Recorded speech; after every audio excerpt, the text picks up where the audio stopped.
Welcome back, everybody. You've done it. You've managed to achieve it. It is Friday. Thank heavens. It is the end of the normal working week. Well, it's Friday morning where I am.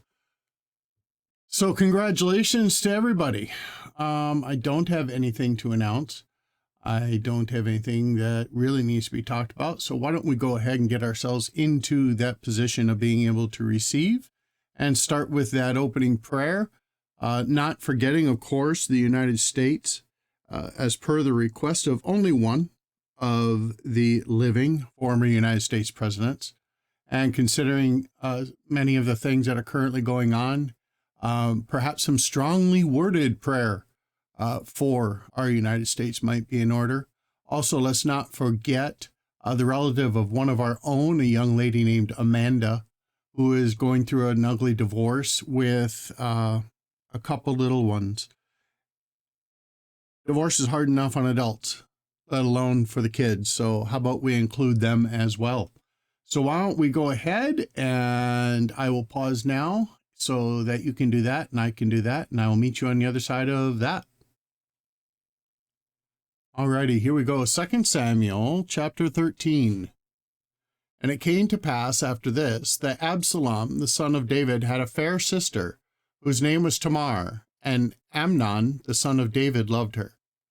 And Amnon was so vexed that he fell sick for his sister Tamar, for she was a virgin. And Amnon thought it hard for him to do anything to her. But Amnon had a friend, whose name was Jonadab, the son of Shema, David's brother. And Jonadab was a very subtle man. And he said unto him, Why art thou, being the king's son, lean from day to day? Wilt thou not tell me? And Amnon said unto him, I love Tamar, my brother Absalom's sister. And Jonadab said unto him, Lay thee down on thy bed, and make thyself sick. And when thy father cometh to see thee, say unto him, I pray thee, let my sister Tamar come, and give me meat, and dress the meat in my sight, that I may see it, and eat it at her hand. So Amnon lay down and made himself sick. And when the king was come to see him, Amnon said unto the king, I pray thee, let Tamar my sister come, and make me a couple of cakes in my sight, that I may eat at her hand. Then David sent home to Tamar, saying, Go now to thy brother Amnon's house, and dress him meat. So Tamar went to her brother Amnon's house, and he was laid down, and she took flour and kneaded it, and made cakes in his sight, and did bake the cakes.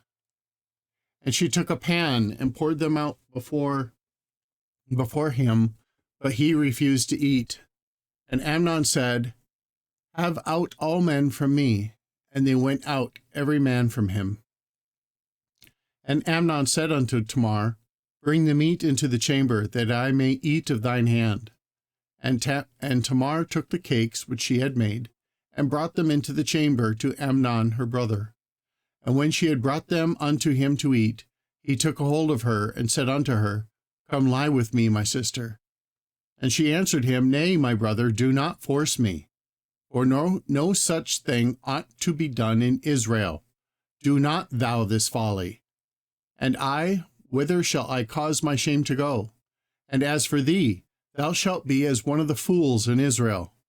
Now therefore I pray thee, speak unto the king, for he will not withhold me from thee. Howbeit he would not hearken unto her voice, but being stronger than she, forced her, and lay with her. Then Amnon hated her exceedingly, so that the hatred wherewith he hated her was greater than the love wherewith he had loved her. And Amnon said unto her, Arise, be gone. And she said unto him, There is no cause. This evil in sending me away is greater than the other that thou didst unto me. But he would not hearken unto her. Then he called his servant that ministered unto him, and said, Put now this woman out from me, and bolt the door after her. And she had a garment of divers colors upon her, for with such robes were the king's daughters that were virgins apparelled. Then his servant brought her out, and bolted the door after her. And Tamar put ashes on her head, and rent her garment of divers colors that was on her, and laid her hand on her head, and went on crying. And Absalom her brother said unto her, Hath Amnon thy brother been with thee? Behold now thy peace, my sister. He is thy brother. Regard not this thing. So Tamar remained desolate in her brother Absalom's house. But when King David heard of all these things, he was very wroth. And Absalom spake unto his brother Amnon neither good nor bad. For Absalom hated Amnon, because he had forced his sister Tamar. And it came to pass after 2 full years that Absalom had sheep shearers in Balazor, which is beside Ephraim. And Absalom invited all the king's sons. And Absalom came to the king and said, Behold now, thy servant hath sheep shearers. Let the king, I beseech thee, and his servants go with thy servant. And the king said to Absalom, Nay, my son, let us not all now go, lest we be chargeable unto thee. And he pressed him, howbeit he would not go, but blessed him. Then said Absalom, If not, I pray thee, let my brother Amnon go with us. And the king said unto him, Why should he go with thee? But Absalom pressed him, that he let Amnon and all the king's sons go with him. Now Absalom had commanded his servants, saying, Mark ye now when Amnon's heart is merry with wine, and when I say unto you, Smite Amnon, then kill him, fear not. Have I not commanded you? Be courageous and be valiant. And the servants of Absalom did unto Amnon as Absalom had commanded. Then all the king's sons arose, and every man gat him up on his mule and fled. And it came to pass, while they were in the way, that tidings came to David, saying, Absalom hath slain all the king's sons, and there is none of them left. Then the king arose and tare his garments, and lay on the earth, and all his servants stood by with their clothes rent. And Jonadab, the son of Shemaiah, David's brother, answered and said, Let not my lord suppose that they have slain all the young men, the king's sons. For Amnon only is dead. For by the appointment of Absalom, this has been determined from the day that he forced his sister Tamar. Now therefore not let my lord the king take the things to his heart, to think that all the king's sons are dead, for Amnon only is dead. But Absalom fled, and the young man that kept the watch lifted up his eyes, and looked, and behold, there came much people by the way of the hillside behind him. And Jonadab said unto the king, Behold, the king's sons come, as thy servant said, so it is. And it came to pass, as soon as he had made an end of speaking, that, behold, the king's sons came and lifted up their voice and wept. And the king also and all of his servants wept very sore. But Absalom fled, and went to Talmai, the son of Ammihud, king of Geshur, and David mourned for his son every day. So Absalom fled, and went to Geshur, and was there 3 years. And the soul of King David longed to go forth unto Absalom, for he was comforted concerning Amnon, seeing he was dead.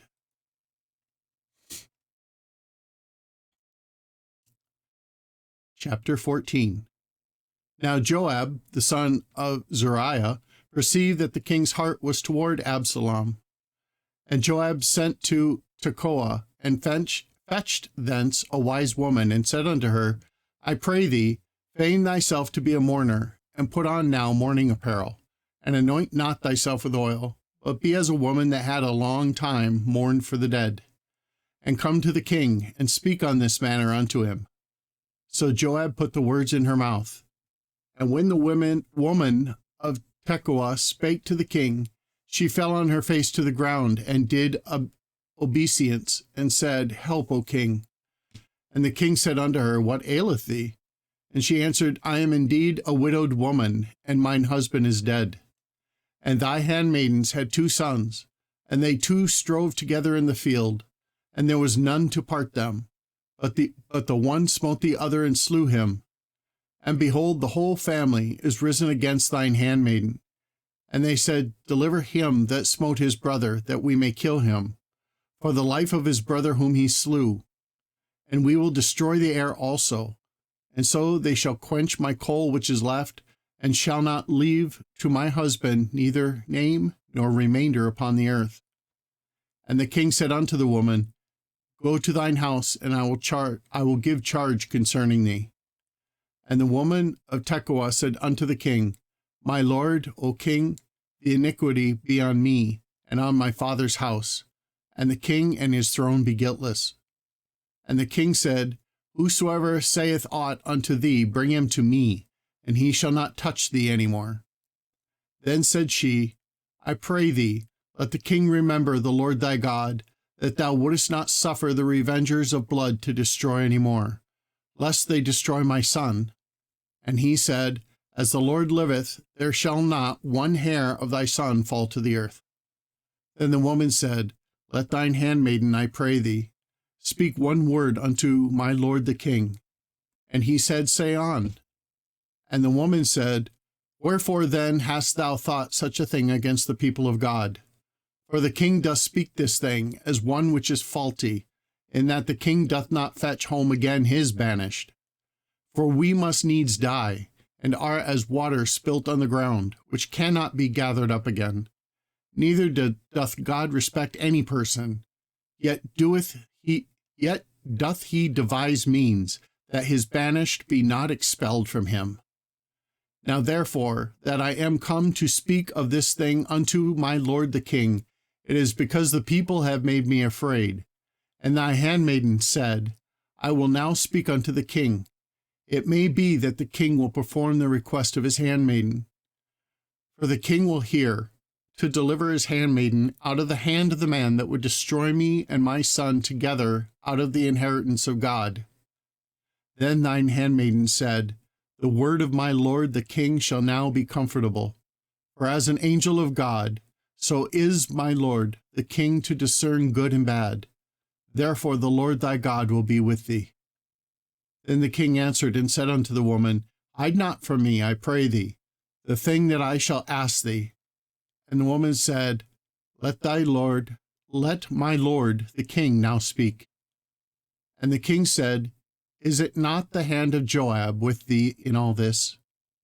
And the woman answered and said, As thy soul liveth, my lord the king, none can turn to the right hand or to the left from aught that my lord the king hath spoken.